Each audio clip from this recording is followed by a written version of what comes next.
Salut à tous. Aujourd'hui, on s'attaque à un sujet hyper important pour tous les travailleurs indépendants en Israël, l'obligation de cotiser pour sa retraite. C'est un sujet qui a tout changé depuis une loi passée en 2017. Alors, on va décortiquer ça ensemble pour que tout soit clair, simple et direct. Pour bien comprendre d'où ça vient, il faut savoir que l'idée n'est pas complètement nouvelle. Déjà en 2008, la loi avait mis en place cette obligation, mais uniquement pour les salariés. Le vrai tournant pour nous, c'est 2017. C'est là que la loi a été étendue aux indépendants. Et c'est justement pour ça qu'il est crucial de bien comprendre ce que ça implique aujourd'hui.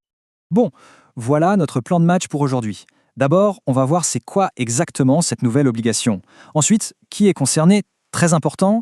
Puis, on parlera chiffres, combien il faut cotiser. On regardera aussi les avantages et les risques. Et on finira avec quelques conseils pratiques pour bien se lancer. Allez, c'est parti.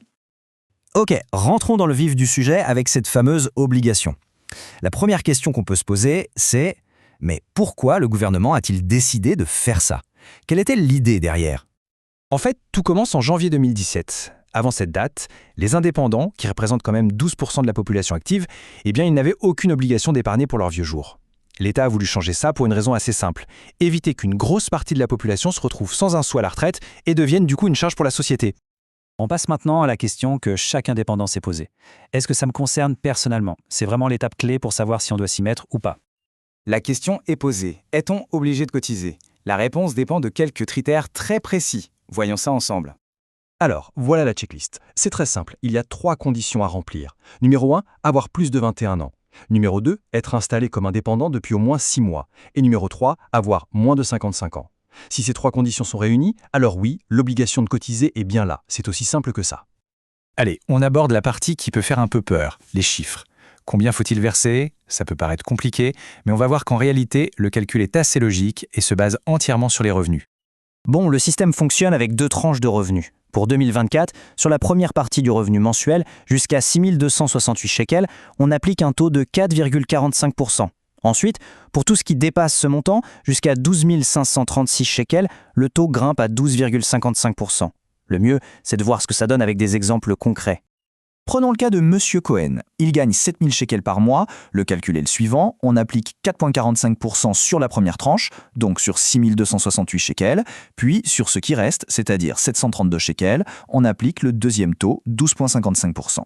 Et hop, on arrive à une cotisation mensuelle de 371 shekels. On voit bien comment le calcul progressif fonctionne. Deuxième exemple avec Monsieur Lévy qui gagne 13 000 shekels. Là, le calcul est un peu différent. On applique les 4,45% sur la première tranche, comme pour Monsieur Cohen. Ensuite, on applique les 12,55% sur la totalité de la deuxième tranche, soit 6 268 shekels. Et, point crucial, même si son revenu est supérieur à 12 536 shekels, l'obligation, elle, est plafonnée. Sa cotisation minimale sera donc de 1066 shekels par mois. Et ça, c'est un point absolument fondamental à retenir. Les montants qu'on vient de voir, ce sont les minimums obligatoires. Rien n'empêche de cotiser plus, et c'est même souvent une très bonne idée. Non seulement ça prépare une meilleure retraite, mais ça donne aussi accès à plus d'avantages fiscaux. Alors, on pourrait se dire, bon, ok, c'est la loi. Mais au-delà de l'obligation, pourquoi c'est vraiment dans notre intérêt de cotiser ? Eh bien, la réponse est dans la balance, entre ce qu'on y gagne et ce qu'on risque si on ne le fait pas. D'un côté de la balance, les avantages sont énormes. On parle d'avantages fiscaux qui peuvent vraiment faire baisser les impôts. Mais aussi, et c'est super important, de couverture sociale. Une assurance si on ne peut plus travailler, une autre pour protéger sa famille en cas de décès.